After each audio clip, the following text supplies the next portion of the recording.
Hello friends, शुरू करने से पहले आज की एक इम्पॉर्टेंट न्यूज़ यह है कि जीएसटी काउंसिल मीटिंग में शुगर के 18% जीएसटी को घटाकर 5% कर दिया गया है। साथ ही ईयर 23 के एंड तक एथेनॉल के मिश्रण को 10% से बढ़ाकर 18 to 20% तक करने का लक्ष्य रखा गया है।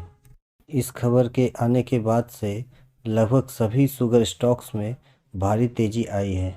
इस खबर के बाद ऐसे भी कुछ स्टॉक्स चले हैं जिनका फंडामेंटल बहुत वीक है और एथेनॉल कैपेसिटी भी बहुत कम है, मगर हमें उन्हीं शुगर स्टॉक्स में बने रहना चाहिए जिनका फंडामेंटल भी स्ट्रांग हो, साथ ही उनका एथेनॉल प्रोडक्शन कैपेसिटी भी ज़्यादा हो।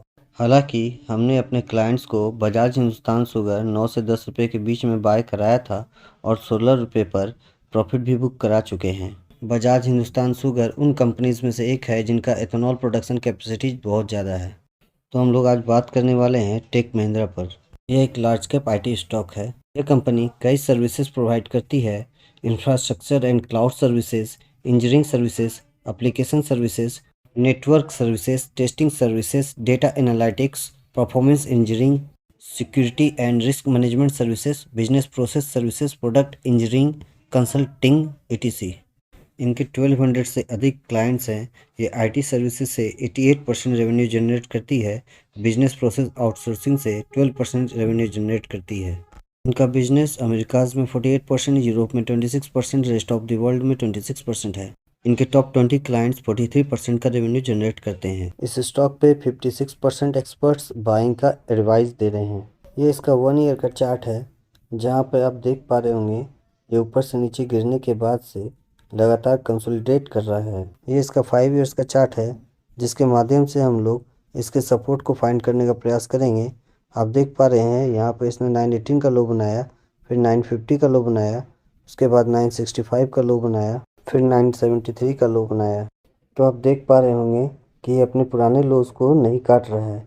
इसका मतलब यह है कि 918 पे यह स्टॉक एक बड़ा सपोर्ट बना चुका है। फिर भी अगर मार्केट में अगर तेज़ गिरावट आती है तो स्टॉक कहां तक गिर सकता है, इस बात को जानने के लिए हम लोग इसके मैक्सिमम चार्ट को देखेंगे। यहाँ पे आप देख सकते हैं कि कोविड के पहले यह स्टॉक 830 के हाइस पे काम कर रहा था, जहाँ से एक शार्प फॉल आया और 500 के करीब इसको ले गया। उसके बाद फिर शार्प रिकवरी पे ये वापस 830 के पास चला गया। इससे यह बात कंफर्म है कि अभी वर्तमान के कंडीशन को देखते हुए यह स्टॉक 800 के प्राइस को ब्रेक नहीं करेगा। इसका मार्केट कैप 99,583 करोड़ है। ईयर हाई 1838 है, ईयर लो 944 है। हम लोग जानते हैं कि जिस स्टॉक का ROC 20% प्लस, ROE 15% प्लस हो तो उस स्टॉक को अच्छा माना जाता है। यहाँ पे इसका ROC 26% है, ROE 21% है, जो कि अच्छा माना जाएगा। EPS 54 है, जो कि एक हेल्दी EPS माना जाएगा। आपको बता दें कि इन्फोसिस का भी EPS 54 है।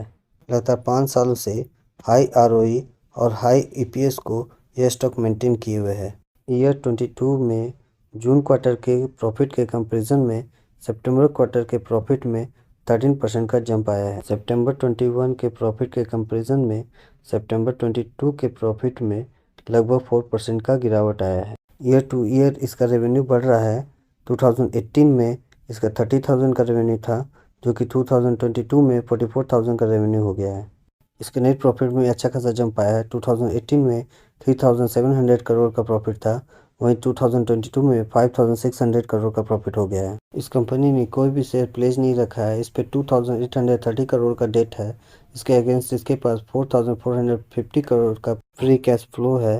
इसका एनुअल नेट प्रॉफिट 5,630 करोड़ है। कंपनी जब चाहे अपने डेट को पूरी तरह से खत्म कर सकती है, इसलिए इस कंपनी को हम लोग डेट फ्री कंसिडर करेंगे। रिजर्व 26,347 करोड़ है। इसका सेक्टर पे 24.3 है, वहीं इसका स्टॉक पे 18.9 है। हम लोग जानते हैं कि आईटी कंपनीज का PE सेक्टर पे से हमेशा ज़्यादा ही मिलता है। आप देखेंगे TCS का स्टॉक PE 29 है, वहीं इन्फोसिस का स्टॉक PE 27 है, वहीं टेक महिंद्रा का स्टॉक पे 18.9 है, जिससे यह पता चल रहा है कि यह अभी काफ़ी सस्ते वैल्यूएशन पे अवेलेबल है। इसका PEG रेशियो 1.28 है। आपको बता दें कि लगभग सभी आईटी कंपनीज का PEG रेशियो हाई ही देखने को मिलेगा। अगर आप टीसीएस और इन्फोसिस का पीईजी रेशियो देखेंगे तो 3+ ही मिलेगा, जो कि 1.28 से काफ़ी हाई है। इसका करंट प्राइस 1023 है, बुक वैल्यू 275 है, इंटेंसिव वैल्यू 649 है। इसका बुक वैल्यू बहुत कम है क्योंकि ये एक आईटी कंपनी है। आईटी कंपनीज का बुक वैल्यू हमेशा कम ही देखने को मिलता है क्योंकि आईटी कंपनियां सर्विस प्रोवाइडिंग कंपनी होती है। इसलिए इन कंपनियों के पास लैंड, बिल्डिंग या मशीनरी जैसे एसेट्स बहुत कम होते हैं। इसलिए इन कंपनियों का बुक वैल्यू हमेशा कम ही देखने को मिलता है। इसलिए हम लोग इन कंपनियों को बुक वैल्यू के अकॉर्डिंग इनका वैल्यूएशन जज नहीं कर सकते हैं। अब देखेंगे टीसीएस का बुक वैल्यू 266 और इन्फोसिस का बुक वैल्यू 190 है। यहाँ पे आप देखेंगे यह स्टॉक 1139 के नीचे वेरी अट्रैक्टिव है। 1150 से 1314 तक अट्रैक्टिव है। 1324 से 1437 तक फेयर वैल्यूएशन है।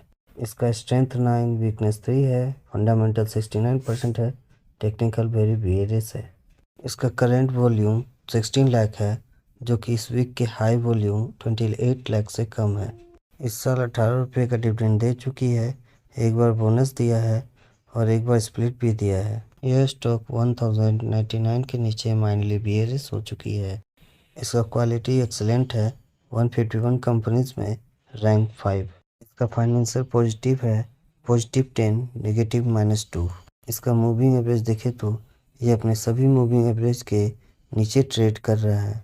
अभी ये सारे मूविंग एवरेज रेजिस्टेंस के रूप में काम करेंगे। जैसे ही इन मूविंग एवरेज के ऊपर ट्रेड करने लगेगा, ये सभी मूविंग एवरेज इसके सपोर्ट बन जाएंगे।